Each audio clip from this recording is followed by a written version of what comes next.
Hello students, welcome to Centum Tutor Accountancy Higher Secondary First Year Unit 8 Bank Reconciliation Statement. இந்த வீடியோல question number 7 work out பண்ண போறோம். Question number 7 ல பாருங்க, ராஜா traders உடைய Bank Reconciliation Statement prepare பண்ண சொல்லியிருக்காங்க. Bank Reconciliation Statement prepare பண்ண சொல்லியிருக்காங்க. இதுல எந்த டேட்ல ப்ரிப்பேர் பண்ண சொல்லியிருக்காங்க பாருங்க, 31st January 2018. இதை வந்து கொஞ்சம் கவனிக்க வேண்டியது இருக்கு. Bank reconciliation statement as on 31st January 2018 prepare பண்ண சொல்லியிருக்காங்க. ஓகே, நம்ம பேங்க் ரீகன்சிலேஷன் ஸ்டேட்மெண்ட் நம்மளுக்கு ப்ரிப்பேர் பண்ண தெரியும். நம்ம 31st January 2018 ப்ரிப்பேர் பண்ணிடலாம். பட் டி ஐட்டத்துல ஒரு சின்ன ஒரு பிரச்சனை இருக்கு. 2 செக் issued, டி ஐட்டம் பாருங்க, D item 2 check issued for 3000 and 2000 on 29th March 2018 கொடுத்திருக்காங்க. பாருங்க, நம்ம ப்ரிப்பேர் பண்ண வேண்டிய டேட் வந்து 31st January, ஆனா இந்த செக் இஷ்யூ பண்ணது 29th March. அதாவது நம்ம ப்ரிப்பேர் பண்ணதுக்கு அப்புறம் தான் இந்த செக் கொடுத்திருக்காங்க. அப்ப இத கால்குலேஷன்ல வராது. ஆனா கால்குலேஷன் எடுத்து தான் சம் ஒர்க் அவுட் பண்ணி ஆன்சர் பண்ணிருக்காங்க. அப்போ இந்த 29th March அப்படின்றத நம்ம கால்குலேஷனுக்காக நம்ம என்ன பண்ணணும், 29th January மாத்திரலாம். 29th January கொடுக்கறத எடுத்தா மட்டும்தான் இந்த ஐட்டம் இந்த பேங்க் ரீகன்சிலேஷன் ஸ்டேட்மெண்ட்ல வரும். ஓகே, இப்போ நம்ம சம் ஒர்க் அவுட் பண்ணலாம். ஃபர்ஸ்ட் நம்ம வந்து ஹெட்டிங் போட்டுறணும், bank reconciliation statement as on 31st January 2018. இதுல நம்ம வந்து particulars, amount plus, amount minus. இப்போ நீங்களுக்கு ஒரு டவுட் இருக்கு, இந்த சம்ஸ் எல்லாம் ஒர்க் அவுட் பண்ணது பார்க்கும் பொழுது நம்ம ஏற்கனவே 6 சம் ஒர்க் அவுட் பண்ணியிருக்கோம். புக்ல வந்து ஃபர்ஸ்ட் பேலன்ஸ் எடுத்திருப்பாங்க, அப்புறம் ஆட்னு போட்டு ஆட் பண்ண வேண்டிய எல்லா அமௌண்ட் எடுத்திருப்பாங்க, அப்புறம் லெஸ் போட்டு லெஸ் பண்ண வேண்டிய அமௌண்ட் எல்லாம் எடுத்திருப்பாங்க. இதுக்கு பேர் என்னன்னா, அதாவது நம்ம வந்து இப்போ நம்ம போட்டிருக்க மெத்தட் வேற மாதிரி இருக்கு, புக்ல ஒர்க் அவுட் பண்ண மெத்தட் வேற மாதிரி இருக்குன்னு நீங்க நினைப்பீங்க. Both are same. ஏன்னா வந்து எப்போதுமே பேங்க் ரீகன்சிலேஷன் ஸ்டேட்மெண்ட்டை 2 மெத்தட்ல ப்ரிப்பேர் பண்ணலாம். ஒன்னு வந்து பேலன்ஸ் பிரசன்டேஷன் மெத்தடும், ரெண்டாவது வந்து பிளஸ் மைனஸ் மெத்தடும். இப்போ நம்ம போட்டிருக்கிறது plus minus method. It's very easy to understand. நம்ம ஈஸியா புரிஞ்சுக்கிறது ரொம்ப ரொம்ப எளிமையா இருக்கிறதுனால தான் இந்த மெத்தட். இனிஷியலா இந்த மெத்தட் ரொம்ப ரொம்ப ஈஸியா இருக்கு. இந்த மெத்தட்ல போட்டாலே it is correct. Bank in your book, in your text book clearly given, bank reconciliation statement can be prepared on the basis of one, balance presentation method, second one, plus minus method. இப்போ நம்ம plus minus மெத்தட்ல போடும்போது நம்மளுக்கு என்ன benefit, என்ன advantage அப்படின்னு கேட்டீங்கன்னா, over டிராஃப்ட்னா எதெல்லாம் ஆட் பண்ணும், எதெல்லாம் லெஸ் பண்ணும், ஃபேவரபிள் பேலன்ஸா இருந்தா எப்படி பண்ணும், அன்ஃபேவரபிள் பேலன்ஸா இருந்தா என்ன பண்ணுன்றது எல்லாத்துக்கும் தனித்தனியா நம்ம திங்க் பண்ணிட்டு இருக்க வேண்டிய அவசியம் இல்லை. இங்க வந்து நம்மளுக்கு வந்து பேலன்ஸ் அப்படின்னு இருந்துச்சுன்னா பிளஸ் அமௌண்ட்ல போடணும், ஓவர் டிராஃப்ட்னா மைனஸ் அமௌண்ட்ல போடணும். இவ்வளவு தெரிஞ்சா போது சிம்பிளா ஒர்க் அவுட் பண்ணி முடிச்சிடலாம். ஸோ இந்த ஹெட்டிங் எல்லாம் போட்டதுக்கு அப்புறம் கொஸ்டின்ல கொடுத்த எல்லா ஐட்டத்தையும் அப்படியே நம்ம பர்டிகுலர் சைடு எழுதிடலாம். இப்படி எல்லாம் நம்ம எல்லா ஐட்டத்தையும் அப்படி கொடுத்த மாதிரி எடுத்து பழகிட்டோம். இப்படி எழுதியிருக்கோம். ஏன்னா ஈஸியா இருக்கிறதுக்காக நீங்க வேணா ஷார்ட் பண்ணிக்கலாம். Cheque presented, not cheque issued not presented, அப்படியெல்லாம் cheque received and deposited not collected, அப்படியெல்லாம் சொல்லி என்ன பண்ணலாம்னு கேட்டீங்கன்னா நீங்க ஷார்ட்டா எழுதிக்கலாம். பட் நீங்க என்ன பண்ணலாம்னா ரொம்ப சிம்பிள், புக்ல கொஸ்டின்ல என்ன ஐட்டம் கொடுத்துருக்காங்களோ அதை அப்படியே எழுதி வச்சீங்கன்னா உங்களுக்கு ரொம்ப ஈஸியா இருக்கும். So balance as per bank statement கொடுத்துருக்காங்க. ஸோ பேலன்ஸ் வந்தாலே பாசிட்டிவ் அமௌண்ட்ல எழுதிடணும், பிளஸ் அமௌண்ட்ல எழுதிருங்க. So balance as per bank statement எழுதியாச்சு. செகண்ட் ஐட்டம் பாருங்க, B item, cheque amounting to 800 has been recorded in the cash book. Cash புக்ல record பண்ணிட்டாங்க செக். அப்போ நம்ம ஒரு செக் ரிசீவ் பண்ணிருக்கோம். ரிசீவ் பண்ண உடனே நம்ம கேஷ் புக்ல ஆட் பண்ணிடுவோம். 800 rupees ஆட் பண்ணிட்டோம். ஆனா அதை கொண்டு போய் பேங்க்ல போய் 25ஆம் தேதி ஜனவரி மாசம் டெபாசிட் பண்ணிட்டோம். நம்ம வந்து கேஷ் புக்ல ஆட் பண்ணிட்டோம். நமக்கு ஒரு செக் கிடைச்சதுமே பேங்க் புக்ல கேஷ் புக்ல ஆட் பண்ணிட்டோம். பட் பேங்க்ல இனியும் டெபாசிட் பண்ணிட்டோம், பட் கலெக்ட் ஆகல. 2nd February 2018 தான் கலெக்ட் ஆயிருக்கு. ஆஃப்டர் நம்ம ரீகன்சிலேஷன் ஸ்டேட்மெண்ட் ப்ரிப்பேர் பண்ணதுக்கு அப்புறம், நம்ம ப்ரிப்பேர் பண்ற டேட்ல அது கலெக்ட் ஆகல.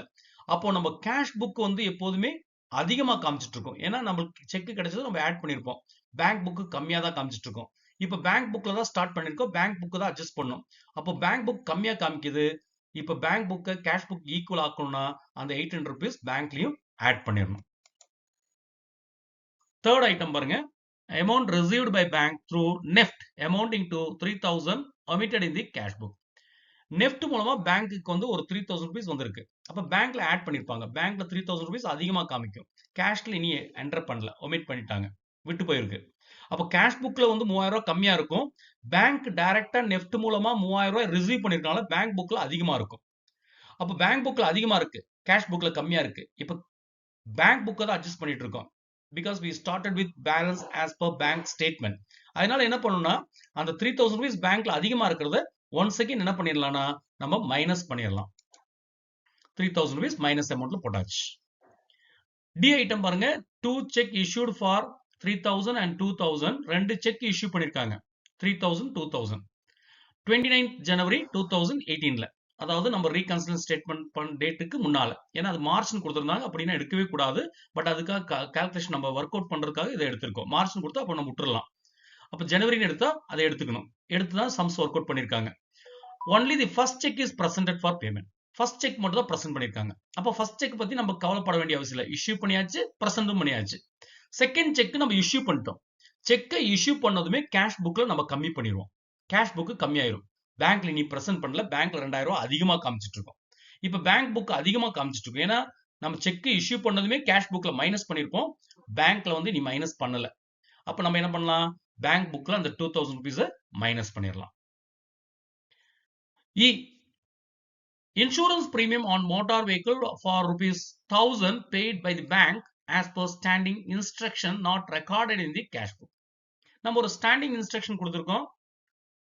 அதுக்கு அதனால என்ன பண்றாங்கன்னா பேங்க் என்ன பண்றாங்கன்னா நம்ம பே பண்ண வேண்டிய இன்சூரன்ஸ் பிரீமியம், மோட்டார் வெஹிக்கிளுக்கான இன்சூரன்ஸ் பிரீமியம் பேங்க் பே பண்ணிடுறாங்க. நம்ம கொடுத்துருக்கோம், சொல்லியிருக்கோம், பேங்க் இன்ஸ்ட்ரக்ஷன் கொடுத்துருக்கோம், பே பண்ணிருங்க, அந்த டேட் வந்தா பே பண்ணிருக்கேன்னு. ஸோ பேங்க் என்ன பண்ணிட்டாங்கன்னா 1000 rupees பே பண்ணிட்டாங்க.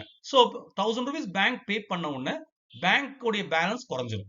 பேங்க் பேலன்ஸ் குறைஞ்சிரும். கேஷ் புக்ல இனி ரெக்கார்ட் பண்ணல.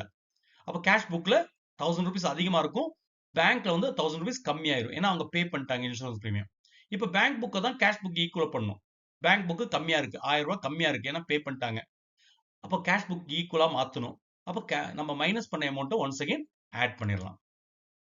அடிஷனல் அமௌண்ட்ல 1000 rupees போட்டாச்சு. அதே மாதிரி பாத்தீங்கன்னா credit side of the cash book was over under cast by 700. Cash புக்ல கிரெடிட் சைடுல 700 ரூபாய் குறைவா காமிச்சிருக்காங்க. 700 ரூபாய் கம்மியா இருக்கு. 700 ரூபாய் கம்மியா இருக்கு. அப்ப நம்ம என்ன பண்ணோம், கேஷ் புக்ல கிரெடிட் சைடுல கம்மி ஆயிடுச்சுன்னா நம்ம பேங்க் புக்ல என்ன பண்ணிடணும், ஆட் பண்ணிடணும். 700 rupees ஆட் பண்ணியாச்சு. அதே மாதிரி subsidy received directly by the bank from the state government amounting to 10,000 rupees not entered in cash. Government இந்த ஸ்டேட் கவர்மெண்ட் கிட்ட இருந்து நம்மளுக்கு ஒரு 10,000 rupees சப்சிடி டைரக்டா பேங்க்ல வந்துருச்சு. பேங்க்ல வந்து என்ன நேரம் பேங்க்ல ஆட் பண்ணிருப்பாங்க, பேங்க்ல அதிகமா காமிக்கும். இனி கேஷ் புக்ல என்டர் பண்ணல, கேஷ்ல கம்மியா இருக்கும். அப்ப பேங்க்ல 10,000 ரூபாய் அதிகமா இருக்கு, கேஷ்ல கம்மியா இருக்கு. நம்ம பேங்க் புக்கை தான் அட்ஜஸ்ட் பண்ணிட்டு இருக்கோம். அப்போ பேங்க்ல அதிகமா இருக்கிறதுனால அதை மைனஸ் பண்ணி கேஷ் புக்கு ஈக்குவலா கொண்டு வரலாம். மைனஸ் பண்ணியாச்சு. இனி என்ன பண்ணா எல்லா ஐட்டம் போட்டு முடிச்சாச்சு. பிளஸ் மைனஸ் ஐட்டம் போட்டாச்சு. இங்க வந்து ஒரு இந்த ஓவர் காஸ்ட், அண்டர் காஸ்ட், கம்மியா கூட்டியிருக்கோம், அதிகமா கூட்டியிருக்கோன்றத தனியா பார்க்கணும். அது வந்து கிரெடிட் சைட்ல வந்தா என்ன, டெபிட் சைட்ல வந்தா என்ன பார்க்கணும். கேஷ் புக்ல கிரெடிட் சைட்ல அண்டர் காஸ்டா இருந்தா பேங்க் புக்ல ஆட் பண்ணும், பேங்க் புக்ல ஆட் பண்ணும். அதுன்றது தனியா ஒரு எக்ஸ்பிளனேஷன் அதுக்கு கொடுக்கலாம். இப்போ என்ன பண்ணும், இதெல்லாம் ஆட் பண்ணும். இப்போ வந்து பிளஸ் அமௌண்ட் சைட்ல பாருங்க, ஒரு 500, 5,800, அப்புறம் ஒரு 1000, ஒரு 700, மொத்தம் பாத்தீங்கன்னா 6,800, 7,500. அதே மாதிரி பிளஸ் இந்த மைனஸ் அமௌண்ட் சைட்ல வந்து ஒரு 3,000, ஒரு 2,000, 5,000, ஒரு 10,000, 15,000 ஆட் பண்ணி போட்டுருங்க. அதுக்கப்புறம் அது கீழே கொஞ்சம் இடம் விட்டுட்டு திரும்பியும் கீழே போட்டு எந்த சைடு அதிகமா இருக்கோ அந்த சைடு அமௌண்ட் எடுத்து எழுதிருங்க. 15,000 தான் அதிகமா இருக்கு, அதாவது மைனஸ் சைடு தான் அதிகமா இருக்கு. மைனஸ் சைடு அமௌண்ட் எடுத்து எழுதி அதே அமௌண்ட்டை பிளஸ் சைடு எடுத்து போட்டுருங்க. 15,000. அப்போ பிளஸ் சைடுல கம்மியா இருக்கு. ஏன்னா 7,500 தான் இருக்கு. ஆனா 15,000 வரணும். அப்ப எவ்வளவு கம்மியா இருக்கு? 7,500 கம்மியா இருக்கு. அதான் பேலன்சிங் ஃபிகர். அப்ப எந்த சைடு அதிகமா இருந்துச்சு? மைனஸ் சைடு அதிகமா இருந்துச்சு. மைனஸ் சைடு அதிகமா இருந்தா ஆல்ரெடி ஐ டோல்ட் யூ அது வந்து ஓவர் டிராஃப்ட். அப்ப இது வந்துட்டு over draft as per cash book. Over draft as per cash book 7,500. That's all. So very simple. இதை வந்து நீங்க வந்து ஆல்ரெடி ஐ டோல்ட் யூ புக்ல இருக்க மாதிரி போடலாம். நீங்க பிராக்டிஸ் பண்ணிட்டீங்கன்னா அதுக்கப்புறம் நீங்க என்ன பண்ணணும்னு கேட்டா பேலன்ஸ் எழுதி பிளஸ் அமௌண்ட் இதையே பார்த்துட்டு அதுக்கப்புறம் பிளஸ் அமௌண்ட் பிளஸ் எல்லாம் ஒன்னா எழுதி ஆட் பண்ணி விட்டு லெஸ்ன்னு போட்டு லெஸ் இருக்க அமௌண்ட் எல்லாம் எடுத்து எழுதி மைனஸ் பண்ணி போடலாம். அதே மாதிரி புக்ல இருக்க அமௌண்ட் அப்படி புக்ல இருக்க அந்த சென்டென்ஸ் அப்படியே எழுதணும் அவசியம் இல்லை. அதை வந்து ஷார்ட் பண்ணி நீங்க எழுதலாம். ரிஸ்க் எடுக்காம நம்ம எழுதணும்னா புக்ல what is given in the question just write it down அப்படியே எழுதினீங்கன்னா உங்களுக்கு ஈஸியா ஒர்க் அவுட் பண்ணி முடிச்சிடலாம். ஸோ தேங்க்யூ ஃபார் வாட்சிங் this video. Wish you all the best.